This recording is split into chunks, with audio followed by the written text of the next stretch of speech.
Imagine uma região distante, envolta em densas trevas espirituais, onde um homem atormentado e possuído vaga entre as tumbas, gritando em agonia e mutilando-se com pedras afiadas.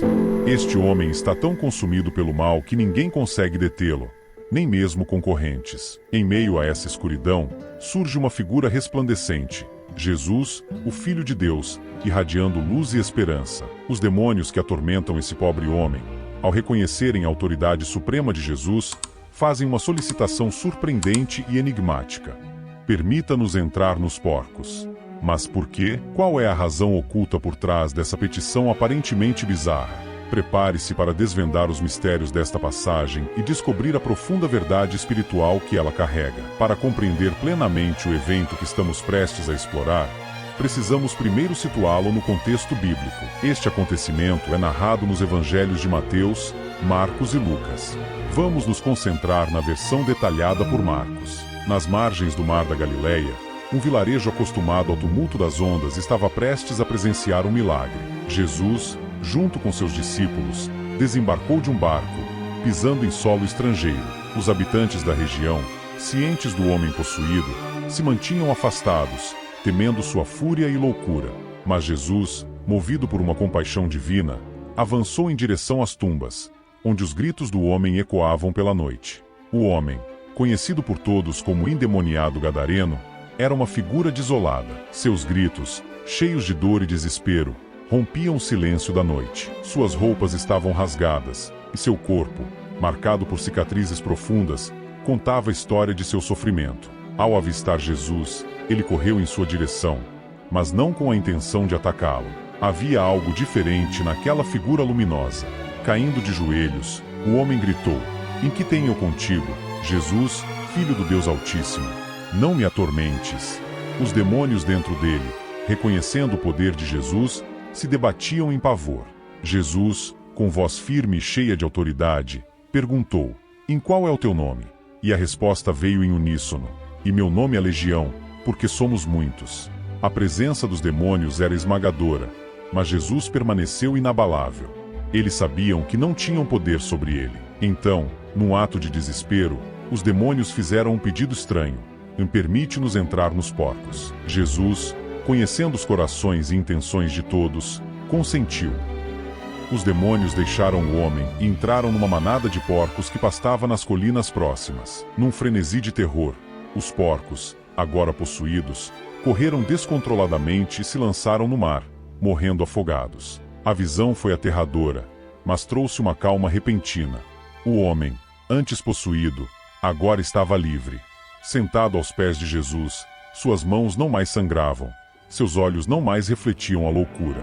Ele estava curado, em paz pela primeira vez em anos. Os guardadores dos porcos, testemunhas do evento, correram ao vilarejo, espalhando a notícia. Os habitantes, assustados e curiosos, vieram até Jesus. Ao verem o homem curado, se admiraram e temeram. Eles pediram a Jesus que se retirasse de suas terras, incapazes de compreender o milagre que testemunharam. Mas o homem curado, agora são, implorou a Jesus para segui-lo. Jesus, contudo, tinha outros planos para ele. "E vai para casa, para os teus, e anuncia-lhes quão grandes coisas o Senhor te fez, e como teve misericórdia de ti." O homem, agradecido, partiu para divulgar a bondade de Deus. Sua vida, transformada, tornou-se um testemunho vivo do poder e compaixão de Jesus. Assim, a notícia do milagre se espalhou. As pessoas começaram a questionar e refletir sobre a verdadeira identidade de Jesus. Quem era esse homem que podia comandar até os espíritos mais perversos? O mistério de sua divindade começou a penetrar os corações endurecidos. Muitos, tocados pelo relato do homem curado, começaram a buscar Jesus, desejosos de experimentar a mesma transformação.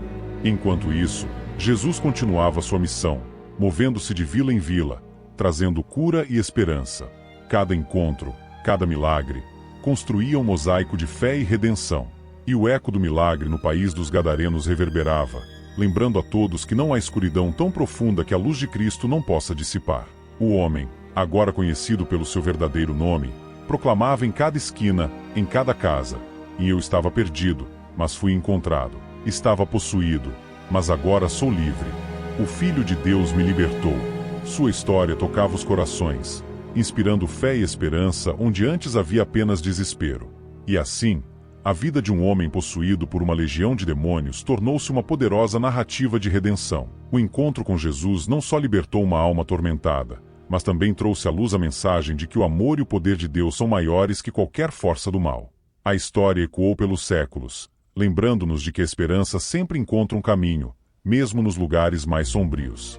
Esta história, repleta de mistério e emoção, continua a inspirar e a desafiar. Convida-nos a refletir sobre as nossas próprias vidas, a buscar a luz nas trevas e acreditar no poder transformador do amor divino. Pois, no fim, somos todos como o homem possuído, necessitando de uma intervenção divina para nos libertar das correntes que nos prendem. Enquanto o homem curado seguia seu caminho, espalhando a mensagem de sua libertação, a notícia do milagre de Jesus continuava a se espalhar como um incêndio. As pessoas de todas as partes vinham para ouvir o testemunho do homem que havia sido liberto dos demônios. Sua história ressoava com uma força inexplicável, despertando a curiosidade e a fé em muitos corações. A presença de Jesus e o impacto de seu poder começavam a mudar a dinâmica espiritual da região. Entre os que ouviram falar do milagre, havia uma mulher sofrendo de uma hemorragia por 12 anos.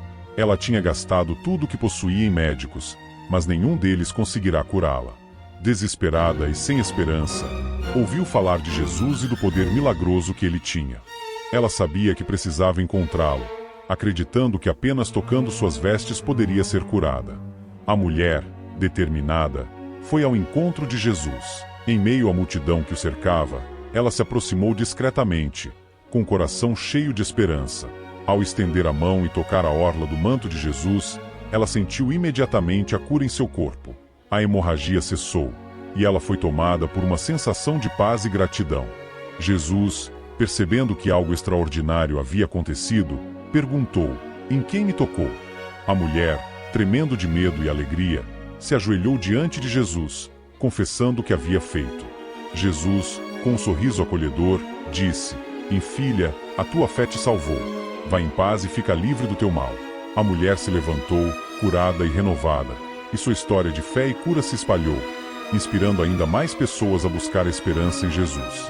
Ao mesmo tempo, em outra parte da cidade, um homem chamado Jairo, líder de uma sinagoga, enfrentava seu próprio desespero.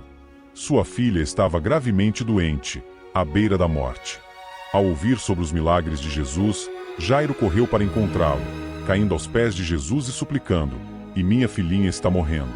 Vem, impõe as mãos sobre ela para que seja curada e viva." Jesus, movido pela compaixão, seguiu Jairo até sua casa. No caminho, foram informados de que a menina havia morrido, mas Jesus, com uma confiança serena, disse a Jairo: "E não temas, crê somente." Chegando à casa de Jairo, Jesus entrou no quarto onde a menina jazia e, tomando-a pela mão, disse: "Em talita cumi", que significa: "Em menina, eu te digo, levanta-te." Imediatamente, a menina se levantou e começou a andar, para o espanto e alegria de todos os presentes. Esses milagres continuaram a reforçar a reputação de Jesus como alguém que trazia cura e esperança onde quer que fosse.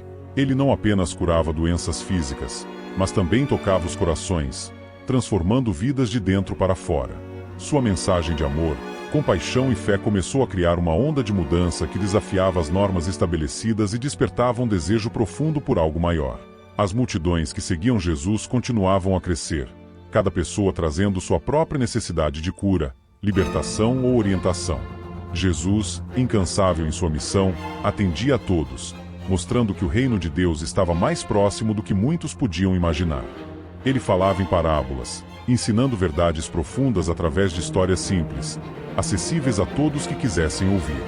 Entre essas histórias, Jesus contou sobre um semeador que saiu a semear. Algumas sementes caíram à beira do caminho, e os pássaros vieram e as comeram.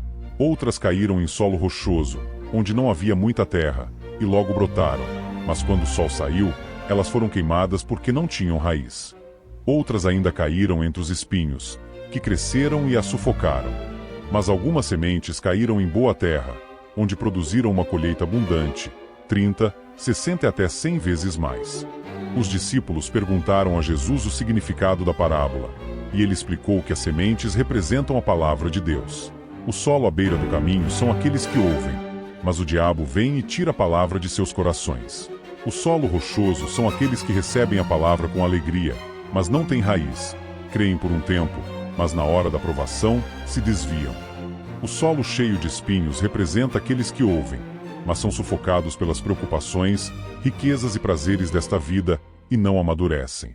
Mas o solo bom representa aqueles com coração nobre e bom, que ouvem a palavra, a retêm, perseverando, produzem uma colheita. Essas lições, carregadas de sabedoria, foram assimiladas pelas pessoas de diferentes maneiras. Muitos começaram a ver a necessidade de uma mudança interior, de uma transformação que não dependia apenas de milagres externos, mas de uma renovação profunda do coração e da mente. A presença de Jesus entre eles era mais do que um espetáculo de poder. Era um chamado à conversão, à verdadeira vida. Ele não apenas curava corpos, mas também restaurava almas, chamando todos a uma vida de verdade, justiça e amor. A crucificação foi um ato de brutalidade e injustiça, mas também um momento de triunfo espiritual. Na cruz, Jesus perdoou seus algozes, declarou sua missão cumprida e entregou seu espírito nas mãos de Deus. O acto de sua ressurreição foi transformador. Seus discípulos, antes amedrontados e dispersos, foram capacitados pelo Espírito Santo a proclamar a mensagem de Jesus com coragem e convicção. E é assim que encerramos este capítulo, com a certeza de que, independentemente das trevas que enfrentamos, há sempre uma luz à espera de nos guiar de volta à liberdade. Fiquem atentos, pois muitas outras histórias extraordinárias ainda estão por vir. Até a próxima!